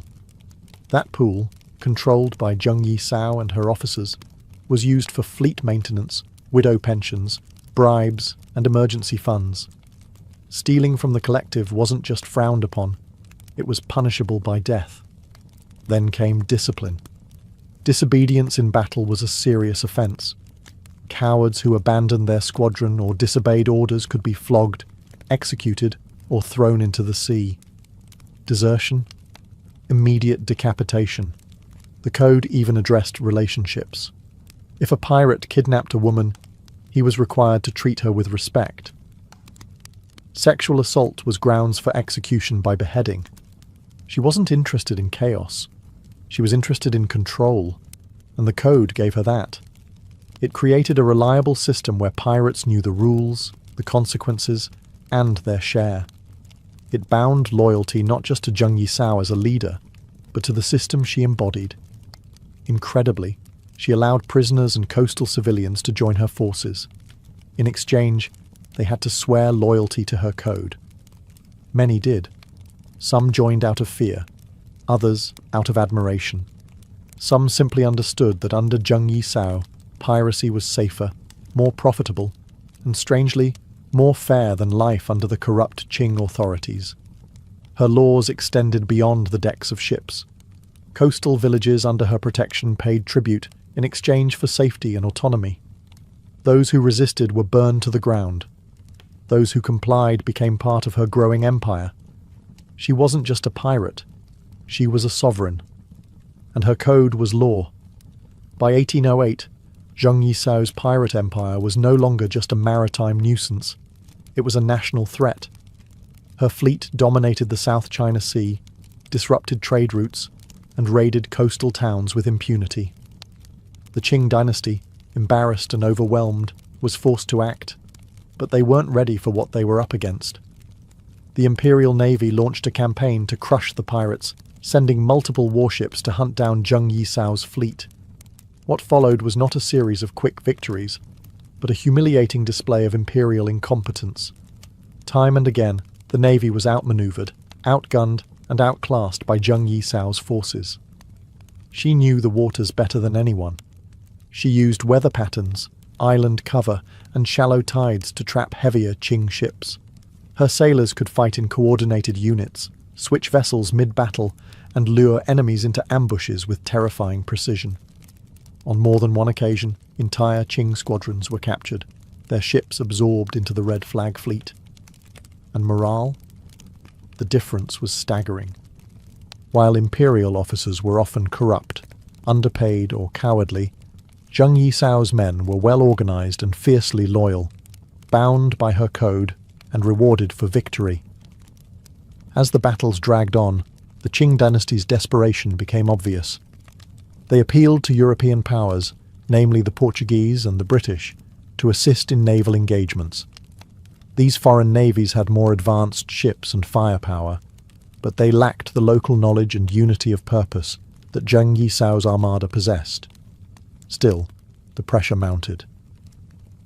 By 1809, a coalition of Qing, Portuguese and Cantonese forces surrounded parts of her fleet. Yet even then, she fought them off, retreating strategically and launching counterattacks that stunned her enemies. She wasn't just surviving, she was humiliating the empire. But the war was costly. Sustained conflict drained resources and exhausted men. Even pirate empires can't endure war forever. And while she remained unbeaten at sea, Zheng Yisao understood something crucial. Sometimes, power isn't about winning every fight. Sometimes, it's about knowing when to walk away, with everything intact. She had no intention of dying at sea or being dragged in chains to a Qing court. She had a different plan, one that would leave even her enemies stunned. By 1810, Zheng Yisao had done the impossible. She had held off the might of the Qing dynasty, humiliated foreign navies, and ruled the waves with unmatched dominance. But she was also a realist. She knew that wars, especially ones with endless fronts and growing enemies, couldn't be fought forever. Supplies were thinning, alliances strained, and her fleet, though still massive, was beginning to feel the weight of attrition. So, she changed tactics. Zheng Yisao reached out to the Qing government, not with surrender, but with terms. Bold ones. She knew she held leverage. The Qing had failed to beat her militarily. Their own citizens feared her more than they respected the empire. She could bargain not as a criminal begging for mercy, but as a leader of a state. She travelled to Guangzhou personally, on her own ship, surrounded by armed guards, flying the Red Flag Fleet's colours proudly. It wasn't a plea, it was a power move. She requested amnesty, not just for herself, but for her entire fleet. Thousands of pirates. She demanded the right to keep her wealth. She even insisted her second-in-command and husband, Chung Po Tsai, be given a military rank in the Qing Navy.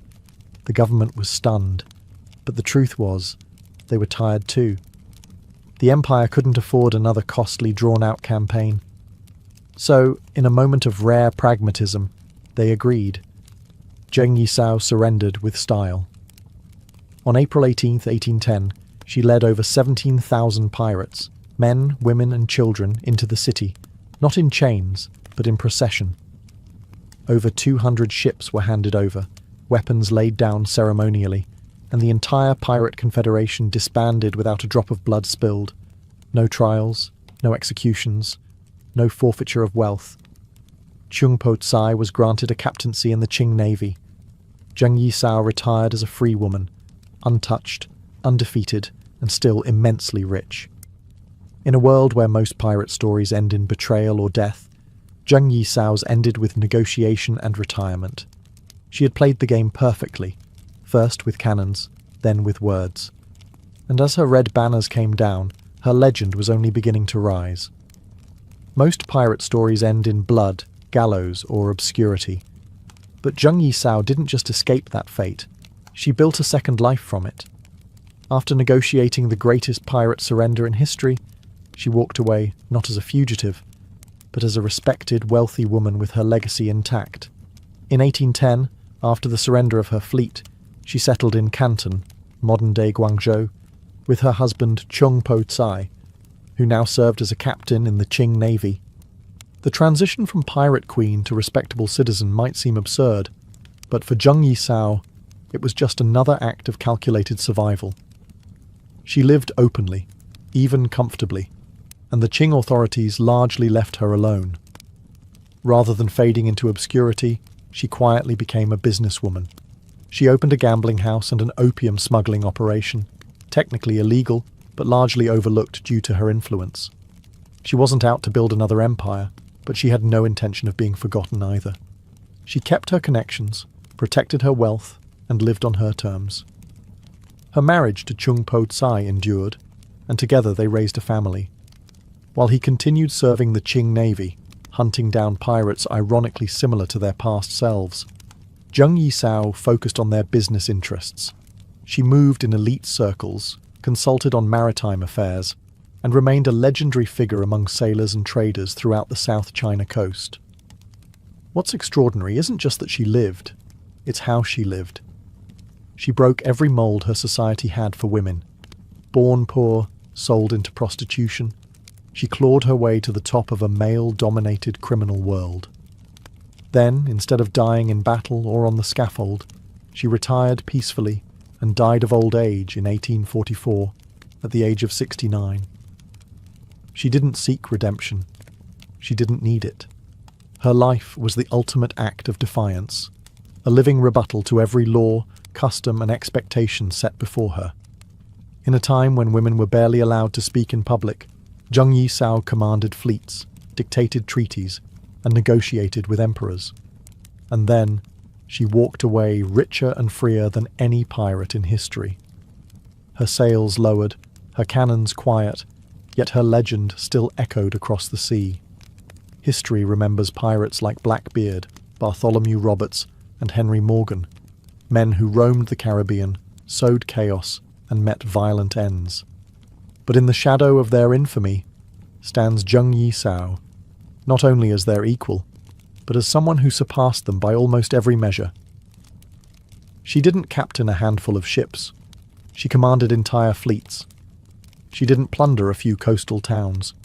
She controlled entire regions of the sea. And she didn't die on the gallows or in a gunfight. She negotiated her way out of piracy and into peace. Among the pantheon of pirate legends, she remains the most successful and least understood. But make no mistake, her success wasn't just luck or ruthlessness. It was strategy, intellect, and a deep understanding of power. She was a tactician, a politician, and a psychologist. She knew how to keep loyalty through fear, yes, but also through order, reward, and a carefully crafted system. And what made her truly exceptional was the fact that she achieved all of this as a woman in Qing-era China, a society steeped in Confucian ideals that confined women to silence and servitude. Women weren't expected to lead in the marketplace, much less on the high seas. Zheng Yisao didn't just challenge that norm, she shattered it. She earned the respect of hardened pirate captains, forced the Qing dynasty to the negotiating table, and ended her life as a business owner and matriarch. She wasn't dependent on a man's legacy. She took it, expanded it, and made it her own. In popular memory, she remains something of a phantom, less famous than her male counterparts, less romanticized in Western literature, and often omitted from mainstream history. But within maritime circles and Chinese coastal lore, she is spoken of with awe. The Red Flag fleet may have vanished, its sails lowered for good, but the memory of Zheng Yisao lingers like a ghost ship, silent, untouchable, and larger than life. Not just a pirate, not just a woman, but a legend that made empires kneel. And in a world ruled by men, she didn't ask for a place at the table, she took the entire ocean. Despite commanding the largest pirate fleet the world has ever seen, Zheng Yisao remains strangely absent from most mainstream history books. Her legacy, though immense, has been obscured, overshadowed by Western pirate myths, and buried beneath layers of colonial bias, gender prejudice, and political discomfort. Why? Because her story doesn't fit the traditional mold. She wasn't a tragic anti-hero like Blackbeard. She didn't die in battle. She wasn't European. And most threatening of all, she was a woman who outplayed an empire. That kind of power disrupts the neat, male-dominated narrative historians have long preferred. In Chinese official records, she's treated more like a problem solved than a figure worth studying. The Qing dynasty didn't want to celebrate her. They wanted to forget her. After all, She exposed their naval weakness, defied imperial authority, and walked away without punishment. Even in success, she was an embarrassment to the throne. Western historians fared no better. For centuries, piracy has been romanticized through a European lens: peg legs, rum, parrots, and plunder. Zheng Yisao didn't fit that image. She wasn't swashbuckling. She was strategic. She didn't duel for glory. She negotiated for power. She wasn't killed by the state. She negotiated with it and won. And for many chroniclers, that wasn't exciting. It was inconvenient. But in recent decades, her legend has re-emerged. Scholars, feminist historians, and pirate enthusiasts have begun to resurrect her memory, reclaiming her place in the global story of maritime power. Documentaries, historical novels, and even video games have started to acknowledge the pirate queen of the South China Sea. And still, so much of her life remains shrouded in mystery. Her real name is lost. Much of her voice survives only through the lens of her enemies: Qing officials, foreign sailors, and later, European observers. But what little we know is enough to build the silhouette of a titan. She wasn't just a woman who broke the mold. She was a woman who never cared it existed. Zheng Yisao didn't need the world's permission to become powerful. She took power, wielded it with precision, and vanished into history with more wealth, authority, and dignity than any pirate, male or female, before or after. She didn't fade. She was erased. But legends, as always, find their way back. Zheng Yisao didn't wear a crown. She didn't need to. Her authority didn't come from a throne or royal blood. It came from command, from respect, from fear, from thousands of voices shouting her orders across the waves. In every real sense of the word, she was a queen, a monarch of a kingdom without borders, flags, or fixed territory. Her domain was the South China Sea, and her reach stretched from the Gulf of Tonkin to the shores of Guangdong. She built something no one had before or since. Her pirate confederation was not just criminal. It was political, organized, functioning. She controlled trade routes, established codes of law, negotiated treaties, and enforced order across a region that even the Qing Empire struggled to govern. Her ships weren't scattered raiders, they were fleets. Her captains weren't freelancers, they were officers. Her people weren't rogues, they were citizens of a floating nation. And yet, what makes her legacy truly unmatched is not just her rise, but her exit. Most pirate stories end in fire and rope. Zheng Yisao's ended in negotiation, retirement, and wealth. She didn't go down with her ship. She stepped off it, unscathed, unbowed, and still holding the purse strings. By the time she died in 1844, she had done what no pirate, no emperor, no general had done before. She walked away from absolute power by choice and kept her legend intact. Today, few monuments bear her name. No palace, no statue in the square, but her presence haunts the South China Sea like a storm cloud that never left. In the whispers of sailors, in the ink of rebel women, in the hearts of those who understand that leadership is not about birthright, but about will. Zheng Yisao was proof that greatness doesn't ask permission, that even in a world built to silence women, one voice, sharp, strategic, and unyielding, can command an empire. She ruled without apology, she fought without hesitation, and she retired without defeat. Not a myth, not a legend, but a woman who conquered the sea, and walked away before it could take her. Her sails are gone, but her shadow still stretches across the waves.